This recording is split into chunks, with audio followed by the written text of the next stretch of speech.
Friends, मैं मुकेश बर्डवाल एक बार फिर से अपने YouTube चैनल पर आप सबों का हार्दिक स्वागत और अभिनंदन करता हूं। उम्मीद करता हूं कि आप सब स्वस्थ होंगे, कुशल होंगे। और आज के सेशन में बहुत ही इम्पॉर्टेंट समसामयिक मुद्दे के बारे में बात करेंगे और वो मुद्दा है भारत के राष्ट्रपति द्रौपदी मुर्मू जी के द्वारा सूरीनाम की यात्रा किए जाने के संदर्भ में हम लोग आज के सेशन में इस बात को समझने की कोशिश करेंगे कि भारत के राष्ट्रपति की जो सूरीनाम की यात्रा है वो सूरीनाम की यात्रा किस वजह से हुई, साथ में सूरीनाम से भारत का जो रिश्ता है वो रिश्ता किस तरह से है, और साथ में सूरीनाम में निवास करने वाले इंडियन जो डायस्पोरा है वो डायस्पोरा किस तरह से वहाँ पर पहुँचे और उनके पहुँचने का जो 150वीं सालगिरह जो मनाया गया उस सालगिरह का क्या महत्व है और कैसे 150 साल बीत गए, किस रूप में भारतीय सूरीनाम पहुँचे थे। साथ में हम सब इस बात को भी समझने की कोशिश करेंगे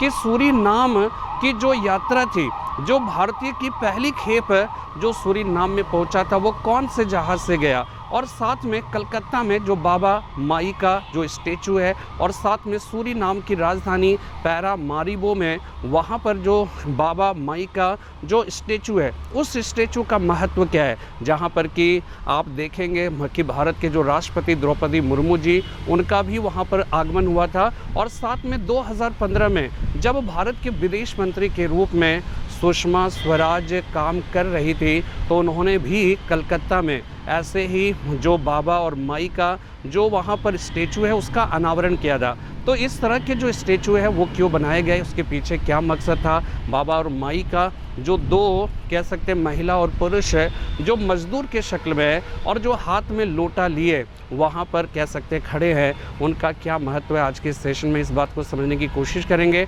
और साथ में आप सब अंत तक इस वीडियो को देखिएगा तो मुझे पूरा विश्वास है कि आप सूरीनाम के संदर्भ में बहुत सारी ऐसी बातें आप जान सकेंगे जो अभी तक वास्तव में हम भारतीय नहीं जानते हैं, और एक भारतीय होने के नाते हम सबों को वास्तव में जानना चाहिए। ये सब हम सभी भारतीयों के लिए गर्व की बात है कि हम सब ने किस रूप में एक मजदूर के शक्ल में दुनिया के भिन्न भिन्न देशों में हम सब ब्रिटिश शासनकाल के दौरान पहुँचे और वहाँ पर ठीक है हम सब ने शुरुआत की, जो जीवन जिया वहाँ पर जो यापन किया वो निश्चित रूप से बहुत ही कठिन था, लेकिन धीरे धीरे हम सब ने किस तरह से वहाँ पर हमारे जो पूर्वज थे उन्होंने कठिन परिश्रम करके वहाँ पर किस तरह से अपना एक बेहतर मुकाम बनाया। उन सारी परिस्थितियों को अगर हम कह सकते हैं समझना चाहते हैं तो इस वीडियो को अंत तक देखिएगा, और बहुत ही इंटरेस्टिंग और बहुत सारे विजुअल्स, बहुत सारे इसमें इमेजेस भी जो आपको दिखाए जाएंगे वो निश्चित रूप से वो डिफरेंट सोर्सेज से लिया गया है। और वो सारे सोर्सेज क्या है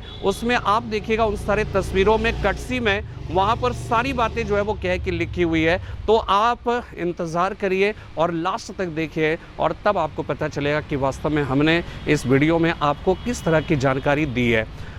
भारत के राष्ट्रपति द्रौपदी मुर्मू जी का सूरीनाम की यात्रा, और एक बात ध्यान रखिएगा, यद्यपि वो 5 जून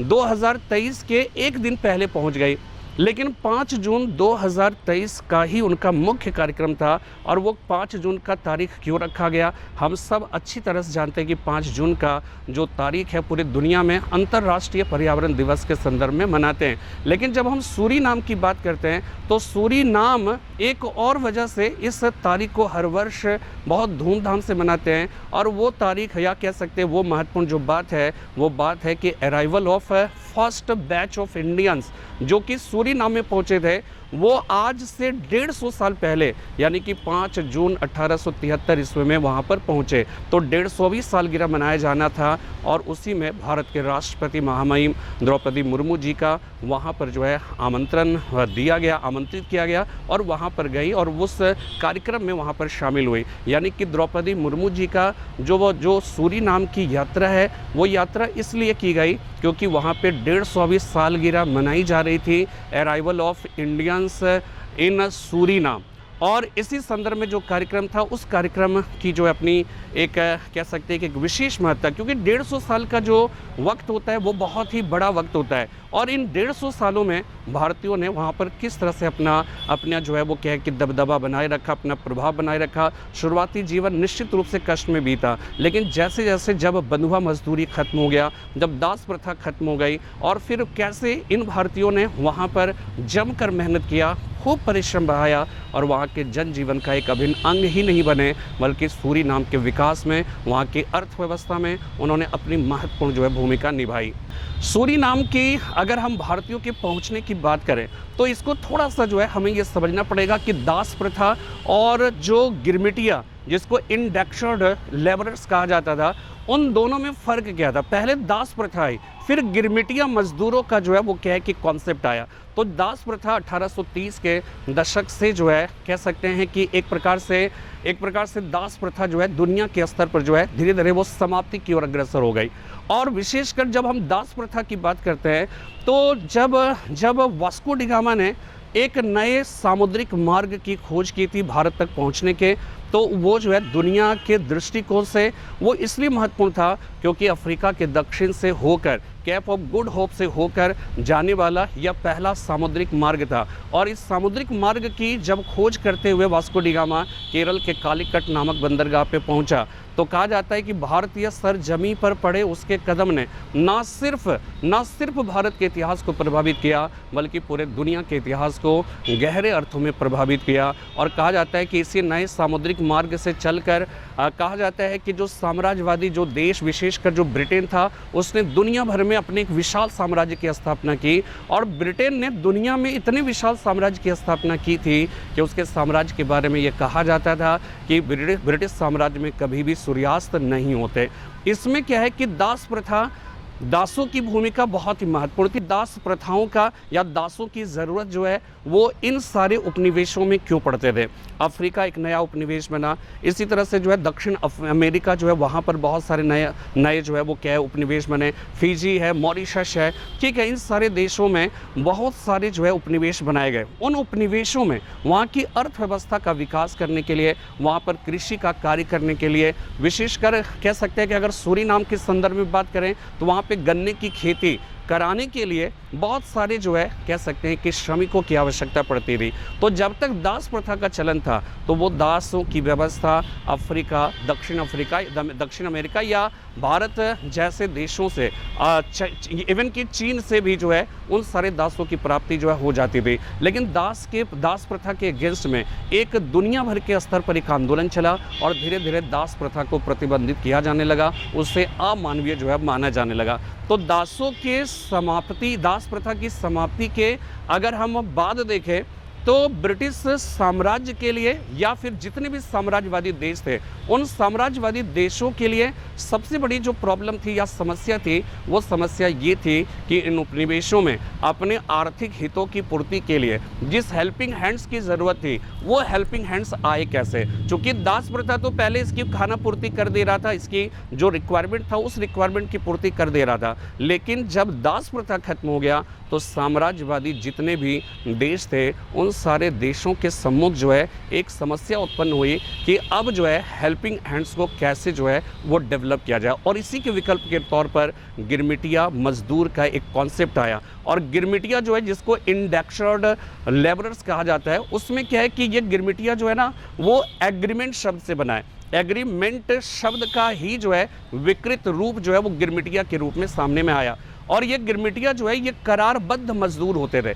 यानी कि ये ब्रिटिश बागान मालिकों से या ब्रिटिश जो कह सकते हैं कि जितने भी ब्रिटिश साम्राज्य के जो प्रतिनिधित्व होते थे, उन प्रतिनिधियों के साथ उनका एक करार होता था, उनका एक एग्रीमेंट होता था। और एग्रीमेंट जो होता था उसके अंतर्गत 5 साल या फिर 10 साल तक जो है उनको एक मतलब कह सकते हैं कि एक बॉन्ड पर उनको सिग्नेचर करना पड़ता था, उनको अपना अंगूठा लगाना पड़ता था। और 5 साल के बाद वो चाहते तो अपने अपने देश वापस लौट सकते थे। यहाँ के लोग जो है, भारत के लोग भी जो है भिन्न भिन्न देशों में गए। और क्यों गए, जाने के पीछे रीज़न आप अच्छी तरह से जानते हैं कि अंग्रेज़ों ने भारत में जो अपनी आर्थिक नीतियाँ थी, उन आर्थिक नीतियों की वजह से भारत के लोग बर्बाद हो गए, भूखे मरने लगे, अकाल से जो है वो कह सकते हैं कि उनकी जान जाने लगी। तो उनको एक विकल्प दिखा, उनको ये लगा कि हम 4-5 साल विदेश में काम करके, और आज भी जो है यही कॉन्सेप्ट रहता है कि विदेशों में बहुत सारे लोग इसलिए चले जाते हैं, सोचते हैं कि 4-5 साल 10 साल वहाँ पर काम करके जमकर पैसा कमाएं, बहुत सारा पैसा, उसके बाद वापस लौट जाएं। बहुत सारे विदेशों में बस जाते हैं, बहुत सारे वापस लौट आते हैं। ठीक इसी तरह से ये सारे जो भारतीय थे उस समय जिनको लगता था कि हम विदेशों में जाकर, हम उन सारे उपनिवेशों में जाकर हम सब कड़ी मेहनत करके ज़्यादा पैसा कमा सकते हैं और 5 साल के बाद वापस लौट जाएंगे। लेकिन वास्तव में होता क्या था कि इनको जो कहकर बॉन्ड में सिग्नेचर कराया जाता था या अंगूठा लगाया जाता था, सबसे पहली चीज़ कि वो निरक्षर होते थे, उनको ये पता नहीं होता था कि उस बॉन्ड में लिखा क्या जाता था। ठीक है, दूसरी इंपॉर्टेंट बात क्या थी कि वो बहुत ही गरीब होते थे। वहाँ पर जब जाते थे तो पता चलता था कि जिस वायदे के साथ वहाँ पर बुलाया गया, उस वायदे के हिसाब से वहाँ पर काम नहीं हो रहा है और उनके ऊपर भयानक जुल्म ढाए गए, बहुत सारे कह सकते हैं कि अत्याचार किए गए और वो सब वहीं के वहीं रह गए, क्योंकि उनके पास इतना धन नहीं होता था कि वो वापस लौट सके। और यहाँ तक कि जो है कहा जाता है कि धीरे धीरे मतलब कई बार उनको ऐसा प्रेरित किया जाता था कि वो अपने परिवार को भी जो है वहाँ पर लेकर चले आए। बहुत सारे लोग लेकर भी चले गए। वहाँ पर जब गए तो वापस लौटने के सारे रास्ते करीब करीब जो है वो बंद हो जाते थे। तो 5 साल के करार बंद जो गिरमिटिया मजदूर होते थे, वो एक प्रकार से वहीं पर अस्थायी रूप से बसना उनकी मजबूरी रह जाती थी। वहाँ का सोशियो इकोनॉमिक जो कल्चरल या सोशियो इकोनॉमिक कल्चरल जो इकोसिस्टम होता था, उस इकोसिस्टम में उन्हें कहीं ना कहीं अपने आप को जो है मजबूरन जो है उसको स्थापित करते रहना पड़ता था। तो इस तरह से जो है वो क्या है कि आप देखिएगा, इसमें बहुत सारी इंपॉर्टेंट बातें जो आपको समझना है। वो एक तो जो है जो बाबा माई का जो स्टेचू है, बाबा माई का जो स्टेचू है ना, उस स्टेचू के संदर्भ में ये समझिएगा कि जो गिरमिटिया जो मजदूर थे, जो भारतीय मजदूर थे, जो सूरीनाम को गए, तो उनके स्मृति स्वरूप जो है कलकत्ता से देखिए वहाँ से डिपार्ट किया था। और कलकत्ता में हुगली नदी के पास का जो बंदरगाह है, उसके पहले वहाँ पर जो है कलकत्ता में एक जो है कहा जाता है कि बाबा माई का स्टेचू वहाँ पे बनाया गया है। इसी तरह से सूरीनाम में पैरामारीबो जो उसकी राजधानी है, वहाँ पर भी जो है बाबा माई का स्टेचू जब बना है। और उस स्टेचू की जो है महत्ता इस बात को लेकर है कि वो इस बात का प्रतीक है कि जो भारतीय आए वो इसी शक्ल में आए और उसी को कोमेमोरेट करने के लिए, उसको स्मृति के रूप में बरकरार रखने के लिए वो स्टेचू वहाँ पे स्थापित किया गया। तो पैरामारीबो में तो बहुत पहले ही जो है वो स्टेचू स्थापित किया गया था, लेकिन कलकत्ता में जब 2015 की बात है, जब एनडीए की सरकार आई थी, तो उस समय भारत के विदेश मंत्री जो है सुषमा स्वराज थी। और सुषमा स्वराज और उस समय पश्चिम बंगाल के जो राज्यपाल थे, इसी प्रयागराज के केसरी नाथ त्रिपाठी जी थे। और उन दोनों ने जाकर वहाँ पर जो है कह सकते हैं कि जो है उस मूर्ति का अनावरण किया। और यहाँ पर और वो जो मूर्ति है उसका जो कह सकते हैं कि जो शक्ल है, वो एक प्रकार से पैरामारीबो में बाबा माई की जो स्टेचू लगी हुई है उसी का वो रेप्लिका है, उसी की वो प्रतिकृति है। तो एक तो ये हो गया। दूसरी चीज़ क्या है कि यहाँ पर एक और इम्पॉर्टेंट बात समझनी है, और आप सब जो है तस्वीरों में देख सकते हैं, सारी तस्वीरें हमने बनाई है, वो सब जो है वो क्या है कि आपके मतलब स्क्रीन पर वो सब आ भी रहे होंगे। तो उसमें क्या हुआ, लल्ला रुख, याद रखिएगा, लल्ला रुख जो है वो पहला ऐसा जहाज़ था जिसने भारतीयों की पहली खेप लेकर 26 फरवरी 1873 ईस्वी को कलकत्ता से रवाना हुआ सूरीनाम की ओर। ठीक है, कलकत्ता से रवाना हुआ सूरीनाम की ओर, और पैरामारीबो जो सूरीनाम की राजधानी है वहाँ पर वो पहुँचा था कब, 5 जून 1873 ईस्वी को। और ये 5 जून 1873 ईस्वी को वहाँ पर जब पहुँचा तो वहाँ पर इसी को जो है कह सकते हैं ये पहला भारतीयों का खेप था जो वहाँ पर पहुँचा था। और इस तरह से भारतीयों का वहाँ पे जाने का एक सिलसिला प्रारंभ हुआ। और वो वहाँ पर ठीक है, शुरू में तो उनके ऊपर भयानक जुल्म किए जाते थे, भयानक अत्याचार किए जाते थे, बहुत सारे गरीब लोग थे जो वापस लौट नहीं पाए और उनको जो है वहीं पे बस जाना पड़ा। लेकिन धीरे धीरे जब परिस्थितियाँ बदलती है, हर दिन तो एक जैसा तो होता नहीं है, ठीक है, वक्त तो बदलता है, वक्त बदला, समय बदला, हालांकि बहुत सारे वर्ष लग गए उस बदलाव के लिए, लेकिन क्या है कि एक वक्त ऐसा भी आया कि इन भारतीयों ने अपने कठिन परिश्रम के दम पर वहाँ की अर्थव्यवस्था में, वहाँ के जनजीवन में अपनी महत्वपूर्ण भूमिका निभाई। और आप इतना समझ लीजिए, ऐसे जो भारतीय जो सूरीनाम में निवास करते हैं उनका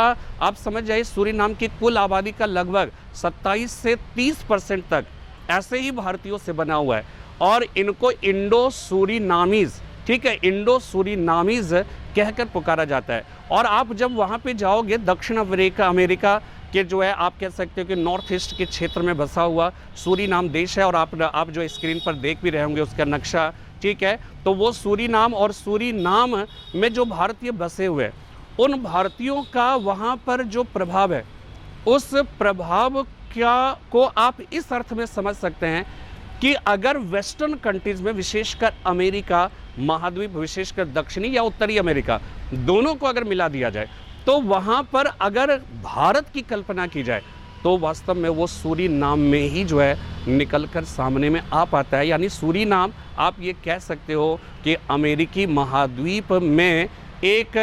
जीता जागता भारत है, और वहाँ पे सूरीनाम में भारतीयों का इस तरह से असर है कि वहाँ पे होली, दशहरा, दीपावली को गैजेटेड हॉलीडे के तौर पे वहाँ पे मनाया जाता है और बड़े धूमधाम से जो है मनाया जाता है। तो कहा जाता है कि 150वीं सालगिरह जो मतलब मनाया गया, उसी में भारत के राष्ट्रपति द्रौपदी मुर्मू जी को वहाँ पर बुलाया गया था, और वहाँ पर जो है कह सकते हैं कि द्रौपदी मुर्मू जी का वहाँ के एयरपोर्ट से ही जो है शानदार जो है स्वागत किया गया। ठीक है, वहाँ पर जो वहाँ के राष्ट्रपति जो चंद्रिका प्रसाद संतोखी हैं, उन्होंने उनका वार्मली वेलकम किया। यहाँ तक कि जो है सूरीनाम का हाईएस्ट सिविलियन जो अवार्ड है, वो अवार्ड भी भारत के राष्ट्रपति को प्रदान किया गया। और इस रूप में आप ये जान लीजिए कि सूरीनाम के हाईएस्ट सिविलियन अवार्ड क्या नाम है, ये आपको वीडियो में दिख रहा होगा, इसकी तस्वीर भी दिख रही होगी। ठीक है, तो वो जो है हाईएस्ट सिविलियन अवार्ड है। ठीक है, सूरीनाम के हाईएस्ट सिविलियन अवार्ड का फर्स्ट रेसिपिएंट इंडियन जो है वो भारत के वर्तमान राष्ट्रपति द्रौपदी मुर्मू जी हैं। और इस तरह की यात्रा से होता क्या है कि वास्तव में हम सब क्या करते हैं कि देखिए, छोटे छोटे जो देश होते हैं, उन सारे देशों का कहीं ना कहीं सूर्य मतलब यूएनओ में क्या होता है कि वहाँ पर वो सदस्य होते हैं, और यूएनओ में बहुत सारे ऐसे प्रस्ताव होते हैं, उसके पारित कराने में उनकी बहुत ही महत्वपूर्ण भूमिका रहती है। यहाँ तक कि सूरीनाम जो है यूएनओ में भारत के जो अस्थायी सदस्य बनने की जो लगातार जो कवायदें होती रहती हैं, भारत की तरफ से जो आवाज़ें उठाई जाती रही है, वो सूरीनाम वगैरह ने हमेशा से जो है भारत का साथ दिया है। तो उम्मीद करता हूँ कि ये सारी बातें जो है आप भली भांति समझ गए होंगे। और अभी जो है कुछ और वीडियोस में अगर आप कुछ तस्वीरें देखिए, उन तस्वीरों में आप समझ सकते हैं कि वहाँ की जो बातें हैं, वहाँ पर जो भारत की यात्रा हुई द्रौपदी मुर्मू जी का, और साथ में क्या है कि वहाँ के जनजीवन में भारतीयों का क्या महत्वपूर्ण रोल है, और किस तरह से उनका वेलकम किया गया, किस तरह से उनकी जो है वहाँ पर कह सकते हैं कि आप जान लीजिए कि जो लल्ला रुख जहाज़ है, पैरामारीबो में लल्ला रुख नामक एक म्यूज़ियम भी बना हुआ है, और उस म्यूज़ियम में जो भारतीय जनजीवन है, भारतीयों की वहाँ पर पहुँचने की जो विभिन्न प्रकार के जो साक्ष्य, जो प्रमाण है, वो सारी चीज़ें वहाँ पे रखी हुई है। इन तस्वीरों में जो है आप देख सकते हो, ठीक है ना, वो सारी तस्वीरें देखिए। एक तस्वीर जो होती है ना, वो 1000 शब्दों की बातें कह जाती है। तो इन सारे तस्वीरों में आप अगर उन्हें देखिए तो आपको पता चलेगा कि वास्तव में ये कितना महत्वपूर्ण है। और सूरीनाम का जो भारत का जो संबंध है, वो संबंध विशेष रूप से महत्व इस बात को लेकर है कि वो भारत की इंडियन डायस्पोरा वहाँ पे निवास करते हैं, और इंडियन डायस्पोरा पूरे दुनिया में स्कैटर्ड है, बहुत पूरी दुनिया में कह सकते हैं कि बिखरे हुए। उन सब का देश की तरक्की में, देश के विकास में बहुत बड़ा योगदान है। और साथ में भारत की जो संस्कृति है, भारत के जो दर्शन है, भारत की जो विचारधारा है, दुनिया भर में इंडियन डायस्पोरा के माध्यम से फैलाए गए। और ये सब जो है कह सकते हैं वहाँ पर जाकर भी वहाँ की संस्कृति से अपना रिश्ता स्थापित करते हुए भी अपनी जो मूल जो अपनी संस्कृति है, अपनी जो भारतीयता है, उस भारतीयता को कभी भी नष्ट नहीं होने दिया। उम्मीद करता हूँ कि आज के इस वीडियो में, हालांकि संक्षिप्त जो है वो लेक्चर्स है, लेकिन इसमें जो बहुत सारी जो तस्वीरें हमने आपके सम्मुख उपस्थित की, उन तस्वीरों के माध्यम से भारत के संदर्भ में बहुत सारी